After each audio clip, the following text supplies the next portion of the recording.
Okay, let's go.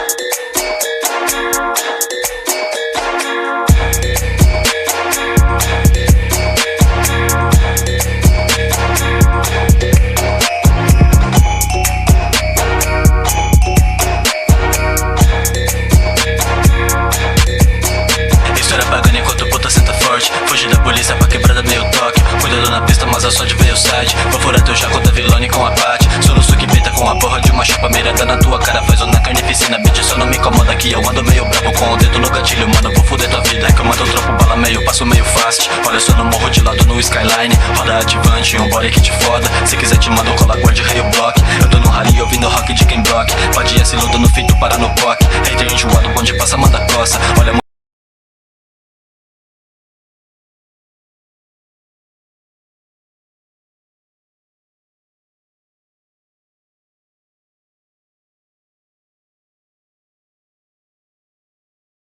You mentioned Burt coming out of the bullpen in that outing. First one, 3 innings, scoreless work.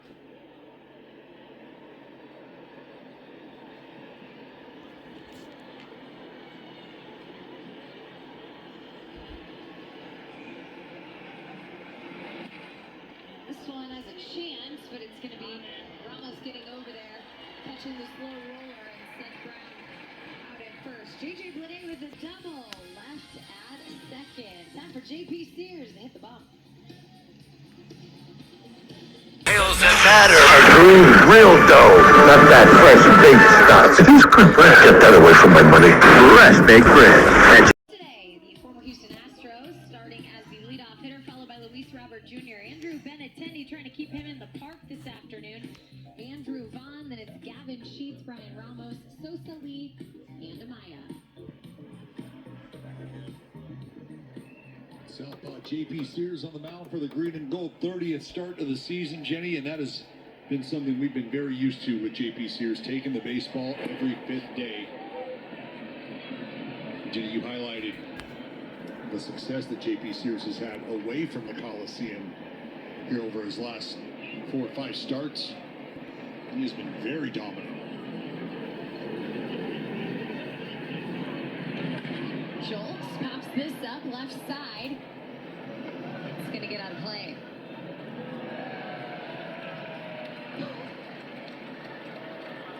Let's take a look at the White Sox, or excuse me, the Oakland A's defensively today. Max Schumann, he's at the hot corner. Nick Allen's getting to start at shortstop. Zach Geloff at second. Tyler Soderstrom at first, with Kyle McCann doing the catching. In the outfield, the 3 Bs, Brown, Butler on the corners, and Bleday in center field. Here's the 0-2 to Corey Julks, a swing and a miss, and JP Sears starting off the same way Burt did with a strikeout. Wasted no time.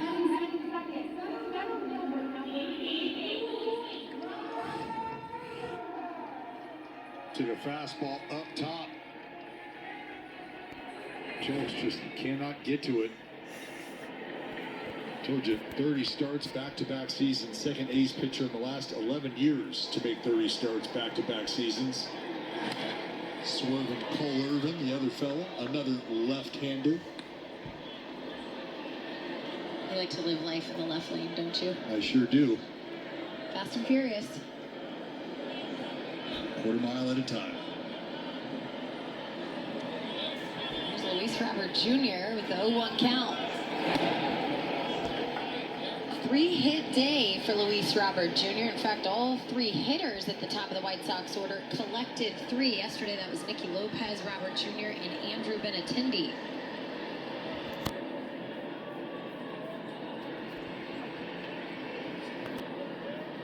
The battle here on the south side yesterday. White Sox took the lead. A's scratched back, tied up the game in the 6th. Game for the White Sox in the 7th. They would add on. A's tied up the game in the 9th, and then Eventually, Hogan Harris came on to give up the walk-off winner to Andrew Benintendi, who's sitting on deck. And for as much as we had mentioned the White Sox and their inability to come back and I think punch back late in the ballgame, they showed a different story last night. Full count here for Robert Jr.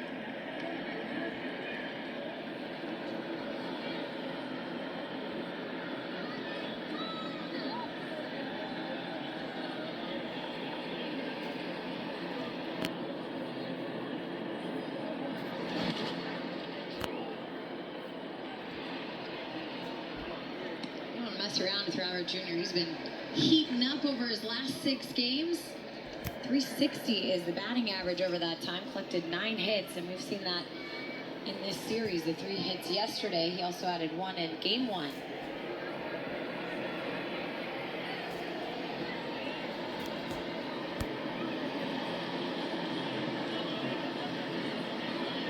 Here's the payoff pitch for Sears. It's foul.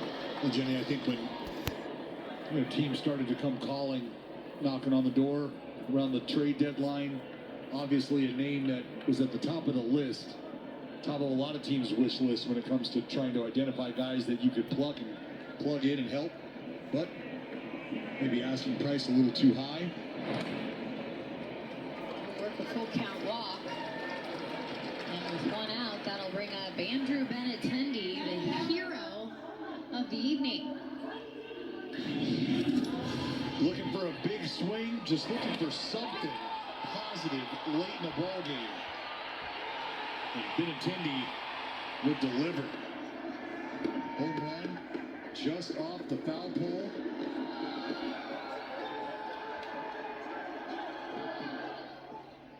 It's the 7th win for the White Sox since All-Star break.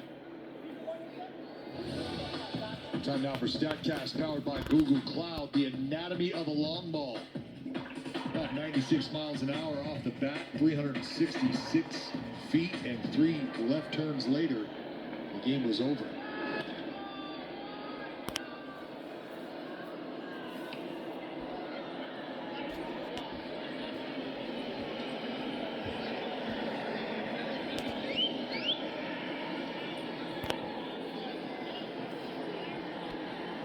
He snapped that, or excuse me, Oakland, or White Sox snapped that 16-game home losing streak they've been on.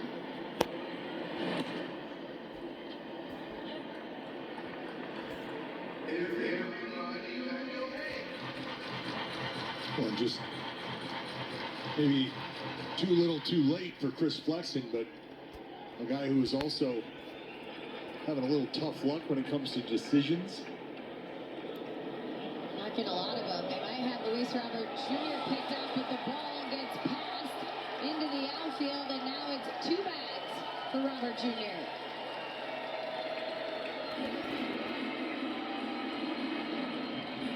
Well, and Jenny, I think what happens here is just not a clear enough lane to throw. You can see Soderstrom as JP Sears picks over. Now watch Soderstrom trying to clear himself and trying to clear a throwing lane, but I think just not quite far enough over there.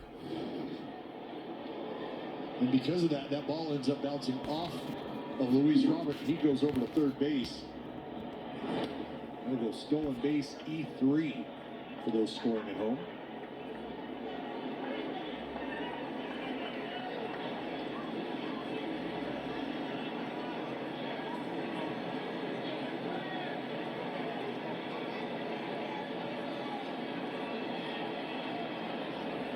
There's the 2-2 to Benintendi. You know, Jenny, one of the reasons that you really try to focus in clearing that lane over there, especially as a right-handed first baseman, is any throw, or typically a lot of the throws coming from a right-handed first baseman, are going to have a little arm side tail to them, and that's because of the body movement trying to get over and clear that lane. So you almost emphasize trying to get an extra foot or two over there for that reason.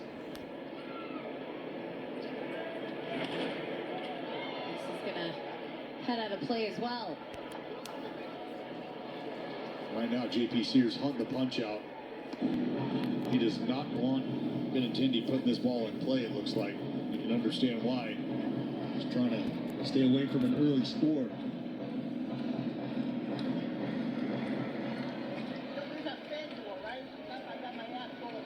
Well, he struggled against left-handers on the season, but for whatever reason, seeing it well out of the left hand of the green and gold.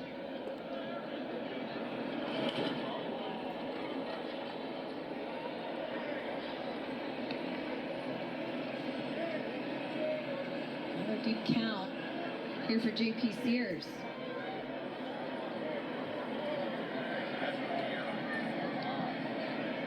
Eighth pitch coming against Benintendi.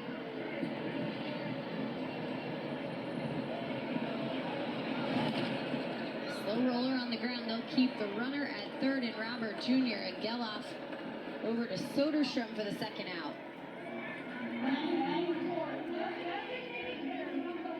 Well, time now to take a look at some of the tendencies. Our man Mark Ripperger behind the plate tonight for lefties. More strikes found on the arm side compared to the glove side. So for J.P. Sears, working it away to the right-handers, into the lefties, and for the righties, more strikes found more so at the bottom of the strike zone as opposed to elevating it, which we see a lot of in today's game.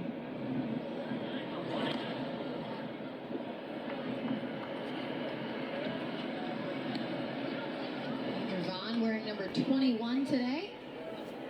Typically 25, but he gets to wear Roberto Clemente's number on this day. Honoring him as the Roberto Clemente nominee for the White Sox, and his wife do a lot of great work in the community here in Chicago.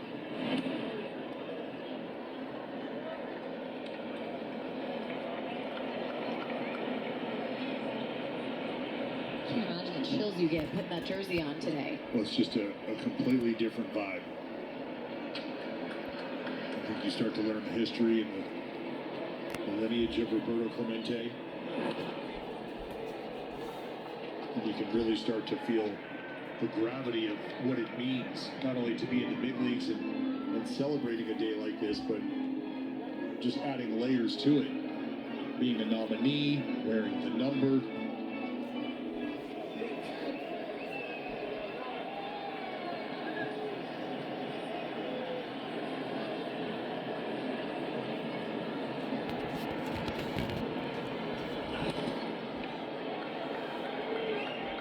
And if you have not, I strongly advise anybody within 100 miles or more, please get over to the Roberto Clemente Museum. Just a wonderful experience. Baseball fans alike. Robert Jr. well down the line at third base. And one continues to fight him off. Here it is. And they've got pictures and artifacts, not only of Mr. Clemente's, but teammates and around the league. Here it is. Classic shot of Roberto standing on base, staring at the heavens. That photograph illuminated, backlit at that museum. Just beautiful shot. Such an important figure in the game's history and what it means to be a well-rounded ball player and citizen, and that's why the Roberto Clemente Award is handed out to one nominee every year and ultimately decided upon one recipient by the end of the year. But those that best represent the game through sportsmanship, community involvement, and positive contributions both on and off the field. And he embodied that until his ultimate death in a plane crash trying to deliver supplies to Nicaragua. A guy that had the ultimate heart for his community and for his people.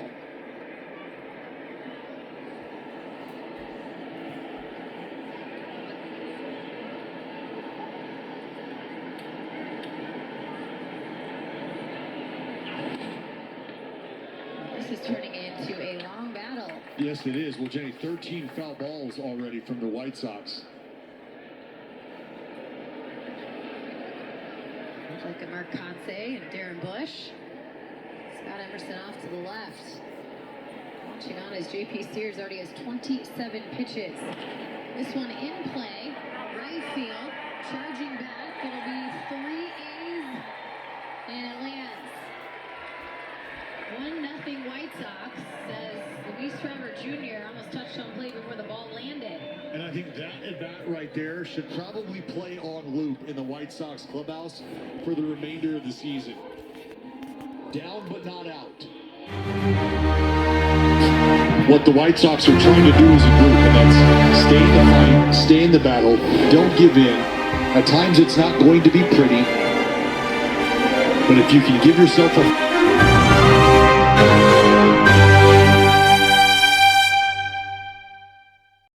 in that first inning, it was the White Sox just kind of getting after it. They did it by the singles. Here, a lot of deep counts for J.P. Sears.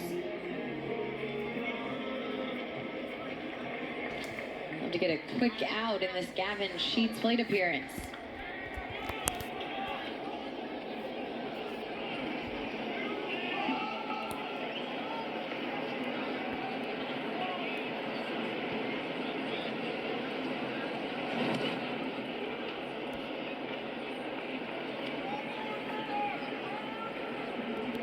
We've seen this with JP a lot. You can see that jersey really wicking, not wicking, collecting all the moisture. Well, that's what those sleeves are for, or supposed to be for. This one crushed. Gavin Sheets with a 2-run home run, and it is quickly 3.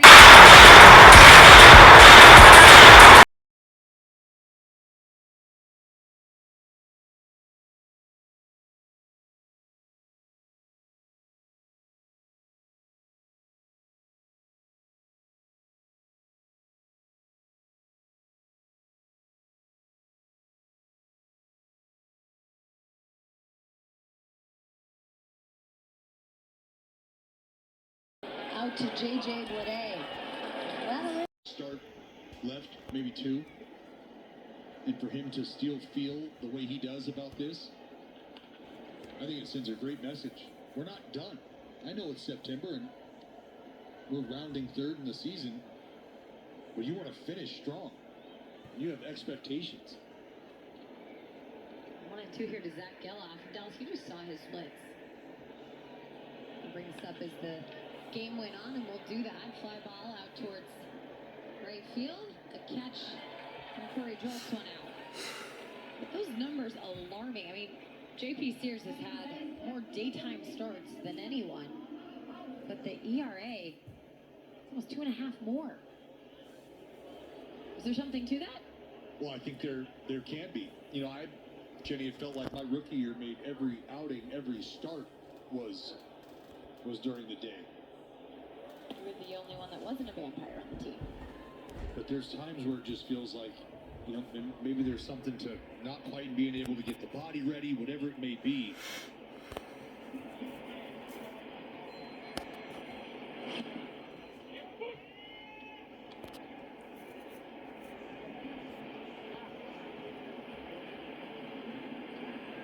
One for Tyler Soderstrom, the Turlock, California product.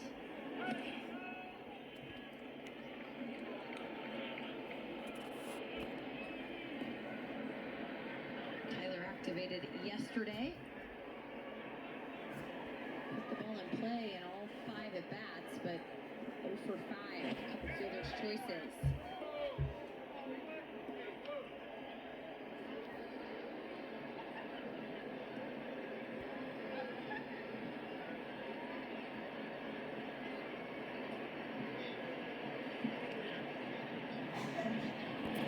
Two, that's foul.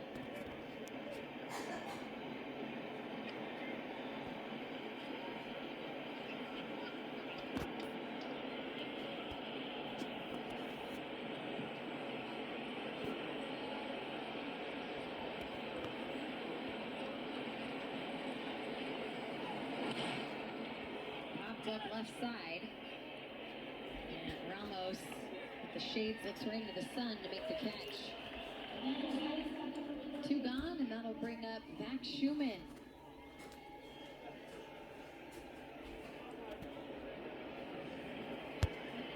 There from J.P. Sears. First pitch changeup, And I know folks have their opinions on that, but if you just watched an aggressive lineup in the White Sox come out swinging early on the fastball, you throw a quality first pitch changeup like this, one that just never quite gets there, catch a guy out front.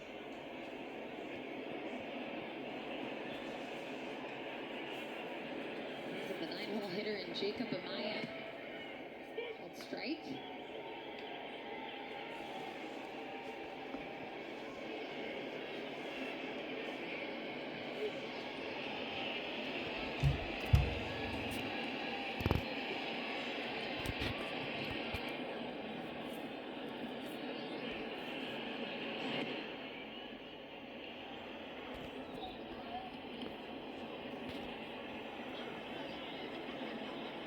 That's something that I think a lineup that you might not see a lot of, you haven't seen a ton of, can offer you, especially late in the season, is an opportunity to really figure out some things about yourself. Late in the season, you know, you've got an entire body of work, 30 plus starts under your belt at this point. Got a pretty good idea of what has worked, what hasn't, maybe some areas you'd like to polish up.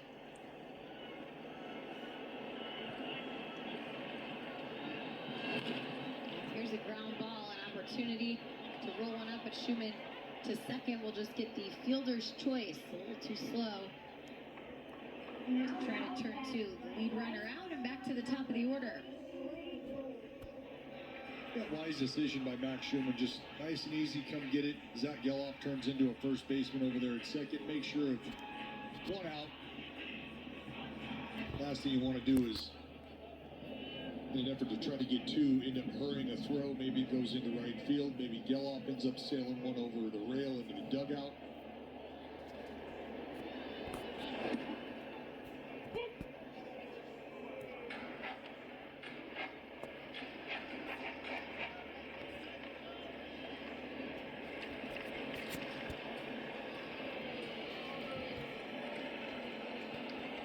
Jones struck out in the first, the lone strikeout victim of J.P. Sears so far this afternoon.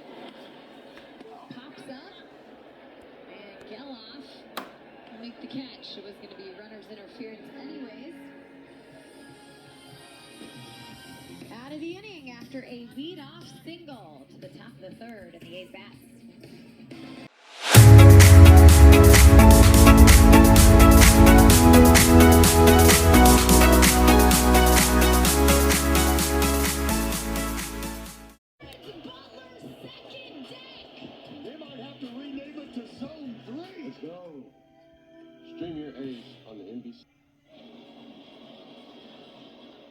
Beach volleyball.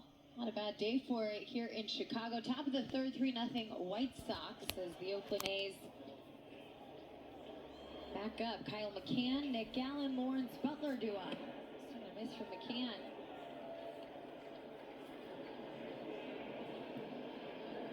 Kyle took advantage of his other start on the road trip. Had the big homer against the Astros. Go-ahead 2-run home run to win game 2. Seal the series victory against Houston. Now sitting here 1-1 against the White Sox. And a catch from Sosa, 1 out. I think all things considered for Kyle McCann, not a ton of consistent playing time in there, and you can understand why with Shea Langoliers in the mix. Guy's going to get a lot of run back there behind the plate. But I think he's done a really good job just sort of understanding his role and what his opportunities are going to look like and how to perform in those. To put the context, as Nick Allen's up, when Shea Langoliers is done, he's got over 1,000 innings this year, which is Cal Raleigh, Logan O'Hoppe, and Shea Langoliers. That's how the AL West is built. Good backstops. Nice row for Nick Allen. Heading for second. Bounces around in the corner. Nick Allen around second, and he's going to stay there for a double. Nicky Knox going to work. Looks like it's a hanging slider. Just kind of sits up right there. Nick Allen whips the head of the bat through. Ball down the line. And Nick Allen was kind of hoping this ball was going to rattle around a bit. He was turning aggressively around second.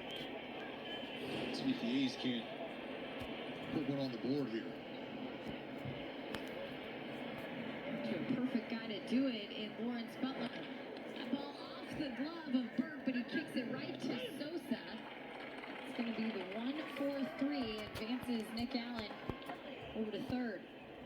That ball hit hard. I think Burke, fortunate that they were able to get a glove on this.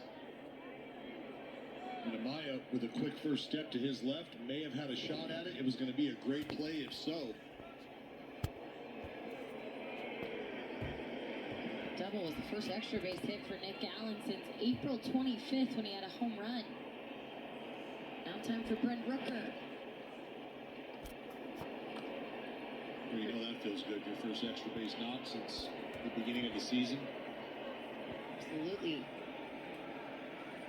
It's a pretty good guy to have up with runners in scoring position. 352 is what Brent Rooker's hitting. That's sixth best in terms of average in the major leagues. This one to center field.